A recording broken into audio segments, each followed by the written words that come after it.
자, 한번 비교해 볼게요. 저 간단하게 지금 들어와서 한번 쳐본 거예요. 물론 이제 지난 12개월 뭐 이렇게 돼 있는데 조금 줄여 볼까요? 한 30일 정도로 줄여 볼게요. 30일 정도로 줄여 보니까 이런 추세가 나오네요. 그래서 서로 왔다 갔다 막 하네요. 그죠? 그래서 이때는 이제 윤석열 후보가 언제예요? 이때 앞섰다가 11월 22일 날 좀 사람들이 많이 입력했는데 이제 쭉 전체적으로 보면 이재명 후보가 윤석열 후보보다는 전체적으로 키워드 검색어가 더 많다는 얘기입니다. 그죠? 검색을 더 많이 하고 있다. 이런 내용들을 우리가 볼 수가 있죠. 네이버 트렌드 들어가면은 또 다른 입장이 있을 거예요. 그래서 이제 이런 걸 보면서 이제 추세를 계속 분석해 나가면 어떻게 변화되는지 볼 수 있고 아마 뭐 일주일 하루 전에 한번 다시 여러분들 아마 우리가 개강하면 개강 첫 주인가 아마 둘째 주가 저걸 거예요. 대통령 선거일 거예요. 그죠? 둘째 주겠네요. 그죠?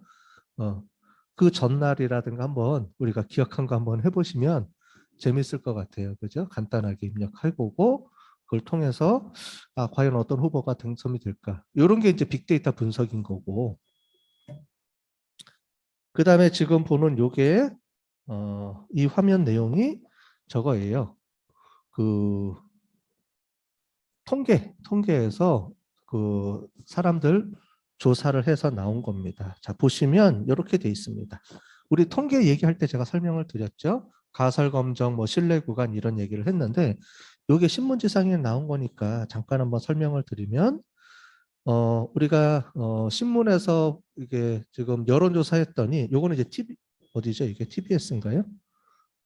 TBS네요. TBS에서 설문조사한 거에는 이렇게 나와 있습니다. 근데 설문조사하는 기관들마다 다 틀려요. 아마 보시면 아시겠지만 어떤 때는 누구는 박빙이라고 하고 누구는 누가 우세하다, 윤석열 후보가 우세하다 또는 누가 우세하다. 지금 얘기들이 많이 있죠? 그죠? 그래서 서로 그러니까 어떻게 샘플을 뽑느냐에 따라서 뭐 그 결과가 막 상반되기도 하고 다 틀리기 때문에 여러분들이 이제 누구 거를 어떻게 보느냐에 따라서 이제 판단이 결정되기도 합니다. 어쨌든 다양하게 의견들이 있을 거예요. 아마 그게 가면 갈수록 이제 좁혀질 거예요. 이제 통일되거나 좁혀지거나 이렇게 될 텐데 요 얘기를 잠깐 보여드리면 이렇게 신문지상의 발표들을 많이 하고 이렇게 나옵니다. 근데 단순하게 요것만 보면 윤석열 후보가 많이 득표율이 높네요. 요 차트만 볼 거예요. 이렇게 우리가 볼 수 있지만 요 차이가 실제로 오차 범위, 샘플을 우리가 뽑았기 때문에 생기는 오차 범위 안에 들어가느냐 이거를 검증해야 된다 그랬죠. 그 오차 범위라는 게 이미 증명이 됐잖아요. 왜냐하면 그 여론조사하는 팀들마다 다 결과가 틀리잖아요. 그죠? 따라서 그런 것들이 이제 오차범위라고 우리가 부르는 겁니다. 자, 그러면 여기 쭉 밑에 한번 볼게요. 조사 기간 나와 있고요. 조사 대상 쭉 나와 있죠. 그러면서 뭐가 나와 있냐면은 표본 오차라는 말이 나옵니다. 그죠?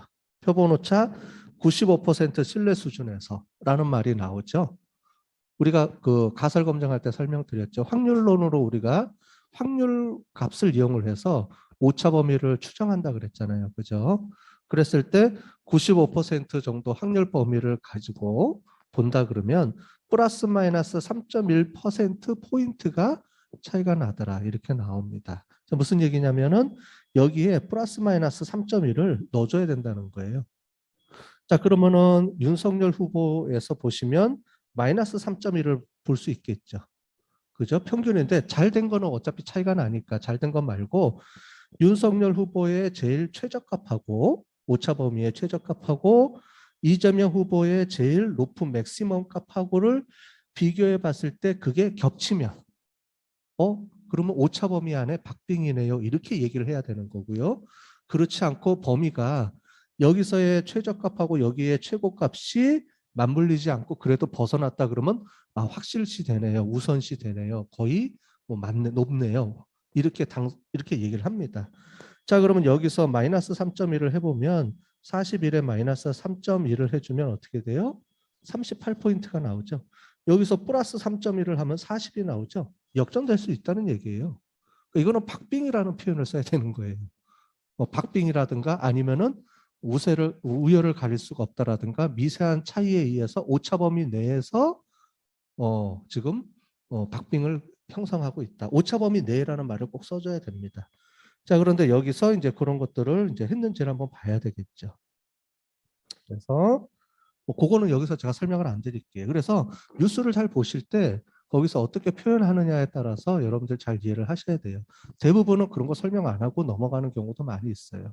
꼭 이게 포인트가 큰 것처럼 얘기를 하는데 이 포인트의 범위는 우리가 이제 통계학을 배웠으니까 우리 빅데이터 분석가들이니까 우리들은 이제 이걸 딱 보면 여기서 이거를 보는 게 아니고 이거 플러스 요걸 보면서 같이 이제 보는 이제 그런 이제 시각이 이제 있어야 되겠죠. 우리는 배웠으니까. 그죠? 그거를 잘 보시면 될 것 같고요. 앞으로 이런 신문 기사들이 계속 나올 거예요. 내년에 대선도 있고요. 그다음에 지방선거도 있고 다양하게 선거들이 있으니까 그때 여론조사들이 나오면 이제 여러분들이 이제 판단이 되겠죠. 저 기자는 그래도 좀 아는 사람이다. 또는 저 기자는 전혀 모르네. 뭐 이렇게 우리가 판단할 수도 있고 이제 이런 게 없는 게 있을 거예요. 이런 게 안 나오는 거다. 그러면 믿을 수가 없겠죠. 그죠? 이런 건 다 표시하게 돼 있거든요. 우리가 오차 범위를 꼭 써주게 돼 있기 때문에 이런 걸 통해서 기관의 전문성 이런 것들도 우리가 파악할 수가 있는 겁니다. 자, 이런 것들이 이제 이해가 되셔야 되는 거예요. 되셔야 되고 또 통계나 이런 것들은 우리가 내년에 여러분들 2학년 1학기 수업 이제 곧 있으면 올라올 텐데 거기에 경영 통계가 필수로 들어가 있기 때문에 내년에 저랑 같이 또 다 배우실 거예요. 실제로 또 한번 배우실 거니까 그때 우리 보도록 하겠습니다. 자, 이번 시간은 우리 빅데이터하고 기계학습에 대해서 얘기를 하는 건데 실제로는 지난주에 했던 내용하고 이번 주에 하는 내용은 같은 개념입니다. 그죠? 방법론적으로는 같은 개념인데 약간 분리하는 차원에서 제가 설명을 드렸고 오늘은 그중에서 비지도 학습하고 그 다음에 데이터 마이닝에서는 잘 안 쓰이는 부분인 강화학습이라든가 이런 부분을 제가 좀 설명을 드리겠습니다. 강화학습, 딥러닝은 기계학습 쪽이에요. 예, 실제로 우리 데이터 마이닝 쪽에서는 안 쓰입니다. 안 쓰이는 기법들이기 때문에 기계학습에 특화된 기법들에 대한 내용도 설명을 해드리고 그 다음에 지난주에 설명드렸던 거에 지도학습을 설명드렸는데 오늘은 비지도학습에 대해서 설명을 드리도록 하겠습니다. 자, 그래서 비지도 학습에 대해서 언슈퍼바이즈드 러닝이 뭔지에 대해서 설명을 드리고요. 그 중에서 가장 많이 쓰는 대표적인 기법들이 있습니다. 하나가 연관 규칙, 어소시에이션 룰이라는 게 있고요. 두 번째 클러스터링, 군집 분석이라는 것도 있고, 텍스트 마이닝. 조금 전에 우리가 했던 그 동영상 본 게 텍스트 마이닝이에요. 사람들이 올려놓은 여러 가지 댓글들, 여러분들 보시면 댓글들 있죠. 신문 기사 댓글, 그다음에 여러분들 답변 글 이런 것들을 쭉 모아가지고 그걸 이용을 해서 사람들이 어떤 생각을 많이 하는지 이런 거를 분석하는 게 텍스트 마이닝입니다. 그래서 텍스트 마이닝에 대한 얘기들.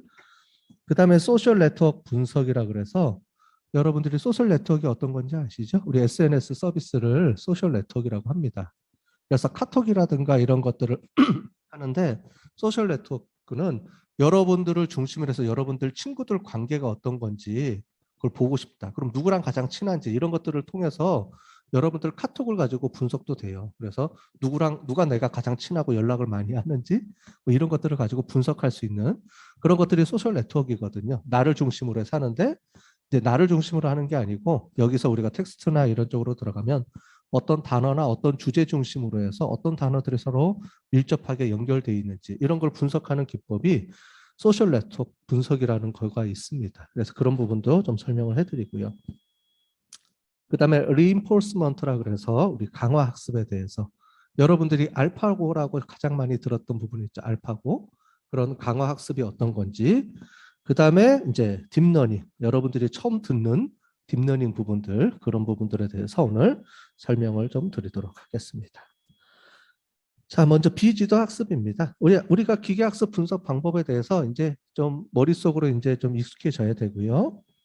자, 그래서 보면 우리 통계 검증에 대해서 설명을 드렸고 데이터 마이닝 기법에서 많이 쓰는 부분들은 이 두 가지입니다. 지도학습, 비지도학습이 데이터 마이닝에서 많이 쓰기 때문에 먼저 설명을 드렸고요. 지난주에는 그 중에서도 비지도 학습에 대해서 설명을 드렸는데 비지도 학습은 구분하는 방법은 우리가 결과 변수가 있느냐 없느냐에 따라서 구분된다 그랬죠. 우리가 결과 변수가 있어서 이 결과 변수를 통해서 분류를 하거나 예측을 할 때 얼마나 가장 정확하게 맞출 수 있느냐, 이 정확도의 개념을 가지고 모델을 계속 학습한다 그랬어요. 그죠? 그래서 지도 학습은 답을 알고 있어요. 그래서 뭐 도산 기업, 그다음에 정상 기업, 또는 이탈한 사람, 그다음에 우리 기업에 계속 남아 있는 사람, 이런 데이터가 이미 갖고 있기 때문에 그런 데이터를 기반으로 해서 가장 잘 맞추는 모델을 학습해 가면서 가장 많이 찾아내는, 정확도를 높일 수 있는 그런 모델을 만들고 나서 그거를 실제로 마케팅이나 영업에 활용을 합니다. 그래서 그런 것들을 통해서 우리가 하는 방법이 있는데 그걸 지도학습이라고 얘기를 했고요. 지도학습에는 다양한 방법들이 있죠. 그중에서 우리가 디시전 트리, 그래서 결정나무 또는 의사결정나무 분석, 이런 것도 있었고, 앙상블, 그중에서도 랜덤 포레스트 분석 방법, 그다음에 신경망, 뭐 소프트 벡터 머신, 이런 것들이 쭉 있었습니다. 그죠? 이런 것들은, 자세한 것들은 나중에 여러분들이 3, 4학년 올라가면 다 배울 거예요. 자, 이런 분석 기법들이 있다라는 것만, 여러분들 이름하고 이런 것만 좀 한번 듣고 넘어가는 시간을 가졌고요, 지난주에. 그 다음에 인공신경망의 작동 원리를 간단하게는 설명을 드렸을 겁니다. 그죠? 그래서 수식이라든가 그걸 가지고 잠깐 설명드렸는데, 그냥 그런 것들이 있다라고 그냥 넘어가시면 돼요. 여러분들이 아직은 그거를 공부할 거는 아니고요. 이제 나중에 올라가면, 여러분들 고학년으로 올라가면 그때 이런 것들을 충분히 학습하면서 올라갈 거예요. 기초를 다지면서 올라가면서 배워야 될 거니까 그런 게 있다라는 것만 그냥 쭉 그냥 개념만 이해하시는 거면 되겠습니다. 그 다음에 오늘은 또 다른 파트에서 가장 많이 쓰이는 게 비지도 학습이 또 많이 쓰여요. 이거는 어떤 분석 기법이 좋다 나쁘다가 아니고 목적에 따라서 분류하는 겁니다. 방법론은 좋고 나쁜 게 없어요. 어떤 목적에 따라서 우리가 어떤 문제를 해결할 때는 A라는 방법을 쓰고 어떤 문제를 해결할 때는 B라는 방법을 쓰는 겁니다. 그러니까 우리가 문제 해결할 때 필요한 방법론을 우리가 거기 그때그때 맞춰서 골라서 써야 되는 부분이에요. 그래서 제가 큰 틀에서 이런 표를 그려가면서 설명을 하는 거예요. 아마 지금 이거는 잘 이해가 안 되실 건데 나중에 여러분들이 2학년, 3학년, 4학년 올라가면서 여기 있는 내용들을 깊숙하게 계속 공부를 한 다음에 나중에 4학년 때 가서 이 도표를 딱 보고 아 이런 거였지라고 이해하실 수 있으시면 돼요. 마지막까지. 이건 거의 각 디테일한 것들은 이제부터 여러분들이 배울 거고요. 자, 비지도 학습 중에서도 연관규칙, 본질 분석, 그 다음에 협업 필터링 부분이 이제 요 사이에서 또 쓰입니다. 오늘은 설명을 잘 안 드릴 거고요.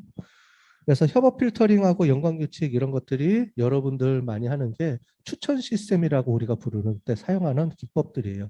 현재 아주 많이 쓰입니다. 여러분들이 알고 있어요. 뭐냐면 쇼핑몰이라든가 뭐 여기오라든가 아니면은 뭐 우리 교보문고라든가 알라딘이라든가 이런 데 들어가서 무엇을, 그러니까 어떤 상품을 구매하면 꼭 추천 제품들이 뜨죠. 그게 다 이거예요. 어소시에이션 규칙 또는 협업 필터링을 이용해서 하는 겁니다. 이미 우리 생활에 익숙하게 다 쓰고 있는 분석 기법들인데 오늘 좀 설명을 좀 해드릴 거예요. 그 다음에 우리 강화학습에 대한 내용도 우리가 뒤에 가서 조금 설명을 드리고 또 우리 딥러닝에 대해서 또 설명을 또 드리도록 하겠습니다. 자, 그럼 먼저 비지도 학습 중에서 연관규칙에 대해서 좀 설명을 드리도록 할게요. 자, 연관규칙이라는 게 뭐냐면 어소시에이션 룰이라는 건데 뭐하고 관련이 있다라는 건데 주로 상품하고 관련성을 볼 때 씁니다. 어떤 상품하고 어떤 상품. 특히 얘를 장바구니 분석이라고 불러요. 무슨 말이냐면 우리가 여러분들 쇼핑몰에 가면 이마트나 뭐 홈쇼핑도 마찬가지고 인터넷 쇼핑도 마찬가지고 실제로 오프라인에서 나가면 쭉 물건을 담아요. 그죠? 장바구니에다가 물건을 담아서 쇼핑이 다 끝나면 마지막에 계산대 가서 계산을 하죠. 그러니까 여러분들이 한 번 거래를 한 겁니다. 뭐냐면은 장바구니에 내가 그때 가서 필요한 물건을 다 담죠. 자, 그런 것들을 분석하는 건데 그 안에서 뭐냐면 이거 핵심은 뭐냐면 사람들이 어떤 상품하고 어떤 상품을 같이 구매하지 이거의 개념이에요. 이해되시죠? 그래서 얘는 연관성이라는 거예요. 사람들이 어떤 상품하고 어떤 상품을 같이 구매할까? 이런 것들을 쭉 모아놓고 과연 그러면 어떤 상품을 연결해서 우리가 팔아야 될까? 어떻게 디스플레이를 해야 될까? 또 어떤 상품을 산 사람한테 어떻게 홍보를 해야 될까? 이런 것들에 대한 마케팅적으로 우리가 활용이 가능하죠. 또는 우리가 여러분들이 온라인 쇼핑몰에서 추천 시스템에도 활용을 해서 누가 어떤 물건을 샀다. 그럼 우리가 분석을 해보면 이런 책을 사면 이런 상품을 사는 사람들이면 이런 상품도 같이 많이 구매를 하는데 그러면 우리가 추천 한번 해줄까? 이렇게 우리가 볼 수 있는 거죠. 자, 그래서 이제 이런 거예요. 그래서 많이 쓰입니다. 이거는 진짜 많이 쓰여요. 교차 판매할 때, 교차 판매라는 거 여러분들이 마케팅을 아직 안 배웠죠? 경영학 원론은 배웠죠? 경영학 원론에서 마케팅 여러분들이 나중에 이제 경영학에서 배우게 될 텐데, 교차 판매는 뭐냐면 A라는 상품을 산 사람을 B라는 상품으로 유도하는 게 크로스셀링이에요. 다른 상품으로 유도하는 거. 그 다음에 묶음 판매, 번들링 하면은 A라는 상품과 B라는 상품이 많이 팔린다. 그러면 얘를 같이 묶음 판매해서 1+1, 뭐 2+1 이런 식으로 해서 상품을 하나 던지는 게 아니고 거기에 관련된 상품을 끼워 팔아서 잘 팔리는 상품 또는 그와 비슷한 상품을 연계해서 팔면 도움이 되겠죠. 그 다음에 상품 진열. 비슷하면은 거리를 가까이 두면 되겠죠. 이게 이마트라든가 이런 데서 많이 쓰는 방법들이에요. 이런 걸 분석을 해서 많이 씁니다. 이거 할 때 가장 많은 얘기들이 나중에 여러분들이 올라가면 배우겠지만 기저귀하고 맥주에 대한 사례를 가장 많이 해요. 기저귀하고 맥주하고 전혀 관계가 없죠. 그죠? 우리가 일반적으로 상식적으로 생각할 때는. 그런데 실제로 이제 남자들이 가서 쇼핑을 한단 말이에요. 그러면은 이제 기저귀를 사면서 맥주를 살 때 와이프들이 부탁을 한답니다. 가는 김에 기저귀도 좀 사다 줘. 이런 것들을 패턴을 파악한 거예요. 그래서 이게 어떤 규칙들이 나오면 그 규칙들에서 해석이 가능해야 됩니다. 그래서 그런 것들을 마케팅 부서하고 실제로 이런 분석가들하고 서로 많이 디스커션을 나눠서 이런 규칙이 나왔는데 이게 실제 맞을 것 같아? 라고 물어봐요. 항상 마케팅 팀하고 영업팀하고. 그러면서 이게 이렇게 해석할 수도 있네. 이런 의미가 있네. 이런 걸 우리가 발견해낼 수 있는 거죠. 자, 그런 겁니다. 거기에서 많이 쓰이는 게 지지도, 신뢰도, 향상도라는 거예요. 이게 아마 처음 듣는 개념이니까 이런 게 있다라고 이해하시고 넘어가면 될 것 같아요. 지지도는 뭐냐면은 어떤 물건이 가장 많이 팔릴까라는 거예요. 자, 우리가 물건을 하는데 1년에 한 번 팔리는 물건이에요. 그럼 별 신경 안 써도 되죠. 1년에 한 번 팔리는 물건이면 이런 규칙 같은 게 별 의미가 없어요. 그래서 우리가 물건을 만약에 1년 또는 아니면 한 달 또는 하루에 뭐 1000건이 팔린다. 그러면 그 중에서도 한 10% 이상 많이 팔리는 물건들이 내가 관심 대상이다. 이런 걸 지정해 주는 거예요. 그거를 우리가 서포트 지지도라고 부릅니다. 자, 그런데 우리가 같이 묶어서 파니까 두 개 물건이 동시에 많이 팔리는 걸 선택해야 되죠. 하나가 아니고 동시에 두 개가 얼마만큼 많이 팔리는지를 봐야 돼요.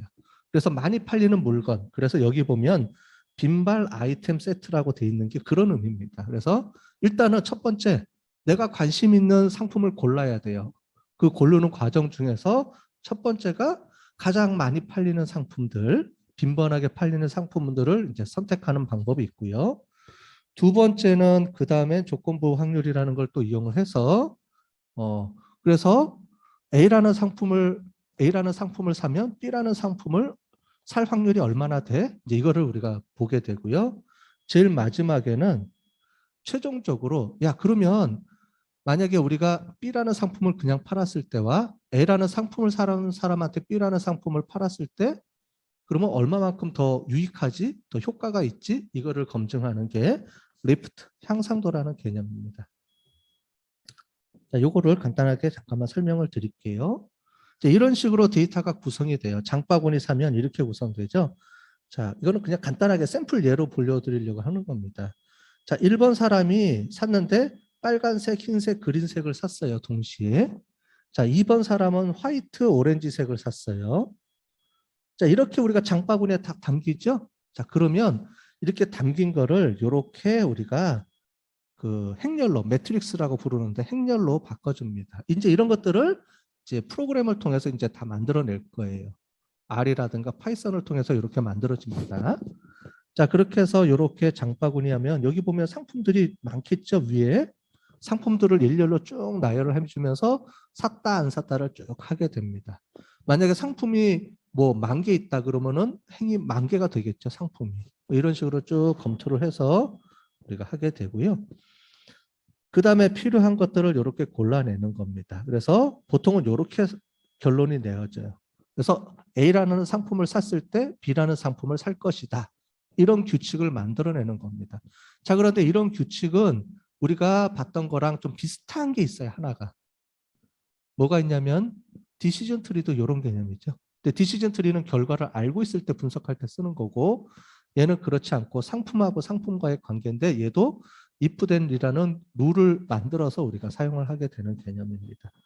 자, 이렇게 우리가 나중에 표시가 돼요. 그래서 그런 이런 룰들 중에서 어떤 상품하고 가장 많이 팔리지 이런 것들을 우리가 검증을 하게 되는 겁니다. 그 중에서 많이 쓰는 알고리즘이 어프라이어리 알고리즘이라는 게 있어요. 이런 이제 알고리즘들이 많이 이제 있습니다. 그래서 분석 방법들 안에는 여러 가지 알고리즘들이 있어요. 우리가 보면 지난번에 디시전 트리에도 그 안에 진위 또는 뭐 여러 가지 분석 방법들이 있었습니다. 이런 것들을 나중에 이제 천천히 이제 배우게 될 거예요. 하나씩. 자, 이런 어프라이어리 알고리즘을 이용해서 이제 우리 어소시에이션 룰을 만들어서 이제 개발을 해나간다. 이렇게 이해하시면 될 것 같아요. 자, 지지도 세 가지를 한번 좀 설명을 잠깐 드릴게요. 이게 가장 중요한 핵심 개념이니까 막 분석을 하면 어떤 결과가 딱 나옵니다. 그럼 그걸 가지고 이제 해석하는 게 이 세 가지의 결과값을 우리가 해석하면 돼요. 첫 번째가 서포트인데 서포트는 뭐라 그래? 아까 전에 말씀드린 것처럼 가장 많이 팔리는 물건이 뭐냐? 그래서 A라는 제품하고 B라는 제품을 동시에 팔려야 되죠. 그게 전체 건수 중에 몇 건이지? 라는 걸 파악합니다. 보통 한 10%, 20% 잘라요. 물론 이제 상품이 많으면 뭐 10%, 5%로 자르기도 하고 또 상품이 적으면 뭐 30%, 40% 해요. 요거는 이제 영업팀하고 마케팅팀하고 우리가 조율을 하면서 합니다. 그래서 어느 정도 우리가 중요한 상품을 골라내야 돼요. 룰을 찾기 전에 먼저. 자, 그 다음에 이렇게 됩니다. 요 개념을 이용을 해서 만약에 우리가 조건부 확률이라고 하는데 나중에 우리가 통계 시간에 좀 배울 거예요. 조건부 확률이라는 거에 대해서. 얘는 뭐냐면 A라는 물건을 사면 B라는 물건을 살 것이다 라는 거예요. 그런 표시예요. 그런 표시를 했을 때 어떻게 될까? 몇 퍼센트 나올까? 이제 요걸 보는 겁니다. 그래서 A라는 상품을 샀을 때 B라는 상품을 살 확률이 몇 퍼센트? 뭐 100%다 그러면 두 개를 거의 같이 산다는 거고요. 뭐 50% 되는지 70% 되는지 이제 이런 것들을 골라내야 되는 거고요. 이제 여기까지는 중간 과정이고 우리가 제일 마지막에 요거를 봅니다. 이거를 결국은 보기 위해서 한 거예요. 자, 결국은 이겁니다. 자, 무슨 말이냐면은 B라는 상품이 있어요. 자, 우리는 최종 목적은 B라는 상품을 잘 팔고 싶은 거예요. 자, 그랬을 때 B라는 상품을 그냥 팔았을 때, 자, 내가 쇼핑몰을 운영을 하는 매점 직원이에요. 근데 어떤 사람이 딱 들어왔어요. 딱 들어왔는데, 이 사람이 내가 아무것도 안 했을 때 딱 들어와서, 뭐, 아까 전에 봤는, 모자를 산다 해봅시다. 그럼 모자를 샀는데, 흰 모자를 샀다. 자, 그랬을 때 전체 매장 중에 내가 아무것도 안 했을 때 그냥 자연스럽게 흰 모자가 팔릴 확률이 있겠죠. 그죠? 자, 그런데 우리는 지금 중요한 건 뭐냐면 이거예요. 만약에 흰 모자를 딱 샀어요. 그러면 그 다음에 흰 모자를 살 확률인데 다음에는 딱 봤더니 우리가 막 분석을 해봤더니 빨간 모자를 사면은 흰 모자를 살 확률이 높아요. 이제 이거를 고르는 겁니다, 얘가. 자, 그래서 얘가 리프트 값이라는 게 있는데 얘를 뭐를 기준으로 하냐면 1을 기준으로 해요. 1보다 크면 더 많이 살 확률이 높다 이거예요. 자, 그래서 무슨 말이냐면 리프트에 대한 얘기는 자, 나는 오면 이 사람이 빨간 모자를 사는 걸 봤어요. 그럼 얼른 쫓아가서 뭘 하면 됩니까? 흰 모자도 있는데 흰 모자도 한번 구경해 볼래요? 라고 하면 이 사람이 빨간 모자를 사는 사람이 흰 모자를 살 확률이 뭐 여기 리프트의 개념으로 보면은 2다. 그러면 2배 이상 높아진다는 거예요. 3이다 그러면 3배 이상 높아진다는 개념이에요. 뭐에 대비해서 내가 아무것도 안 했을 때 그냥 이 사람이 들어와서 자기가 골라서 흰 모자를 살 확률에 비해서 내가 딱 보고 있다가 빨간 모자를 사요. 그럼 얼른 쫓아가서 흰 모자도 같이 사실래요? 라고 얘기를 하면 그 살 확률이 흰 모자를 그러니까 빨간 모자를 산 사람이 흰 모자를 살 확률이 뭐 2배, 3배 이상 된다. 그러면 이제 이런 룰을 이용을 해서 우리가 영업 활동을 할 수 있겠죠. 마케팅 활동도 할 수가 있겠고. 그죠? 그거를 우리가 향상도라고 부르는 개념입니다. 자, 그래서 이런 규칙들이 막 나와요. 이런 것들은 나중에 다 배울 겁니다. 배울 건데, 뭐 요렇게 나오고, 뭐 요렇게 해서 리프트 값 나오고, 뭐 막 계산해서 최종적으로 뭐 요렇게 해서 나오는데, 요거는 실제 북클럽, 그러니까 뭐냐면은 책방에서 나온 실제 데이터를 가지고 쭉 분석을 해봤더니 요렇게 나중에 R이라는 프로그램을 이용해서 하면 요렇게 나옵니다. 자, 그럼 뭐냐면은 이탈리안 뭐 쿡 요리책을 산 사람은 그냥 일반 그 쿡북을 살 확률이 몇 퍼센트나 되느냐? 1.5배나 더 높더라. 뭐 1.6배나 더 높더라. 여기는 볼게요. 여기는 2배가 더 높네요. 2배 이상 나오죠?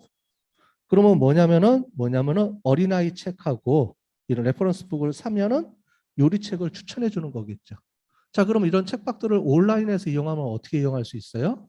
누가 어린애 책을 사요. 그럼 이 사람한테는 요리책을 바로 추천해 주는 겁니다. 그런 룰을 만들어낼 수가 있겠죠. 당연히. 이런 것들이 이제 실제로 추천 시스템이나 이런 데 활용을 하는 거예요. 자, 되셨죠? 이런 게 연관규칙이라는 개념입니다.